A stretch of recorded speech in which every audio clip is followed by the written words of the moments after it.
Makan ni bukanlah sedap. Tapi makan ni yang penting. Oh.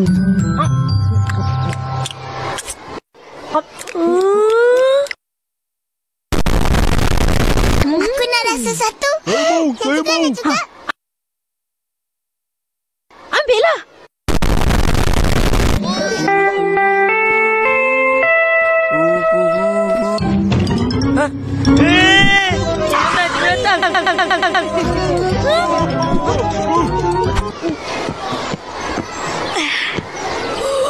Selamat pagi. Selamat pagi.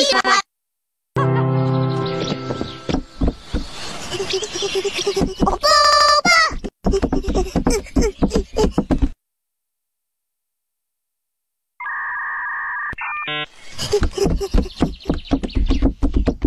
Opa, ni sayur apa?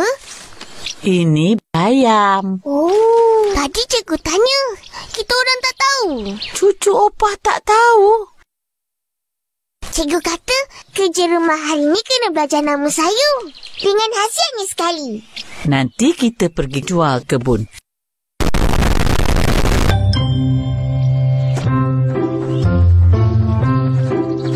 Wah, banyaknya sayur. Meh, tolong akak makan. Laparlah. Tak sabarnya nak balik. Lapar. Ibn. Huh?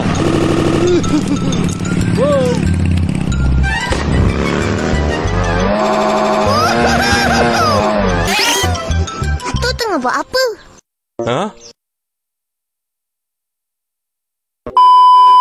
Atuk tengah buat apa? Duduk-duduk. Tunggu Atung lalu. Nak jual Atung lama ni. Belajar apa hari ni? Belajar pasal atuk. Ha? Dari semalam. Jenis satu. Rasa satu. Khasiat satu. Ha? Belajar pasal sayur. Ai, kenapa sedih je ni? Kan elok makan botol makan sayur. Tapi kita orang suka makan sayur. Itulah masalahnya tu. Ha? Kita orang tak suka makan sayur. Itulah masalahnya tu. Ish. Patuk ni. Makan sayur, badan jadi tupai. Mata ni. Otak kurus. Tahu. Tapi badan atuk kurus je. Ha? Badan je kurus. Tapi tenaga banyak macam burung. Tengok ni.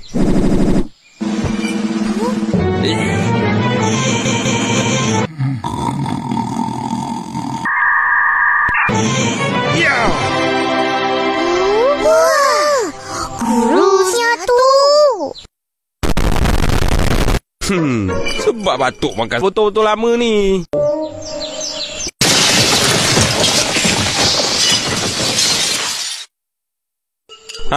Kau nampak apa atas pokok tu? Nampak? Macam batuk. Bukan batuk. Tapi batung.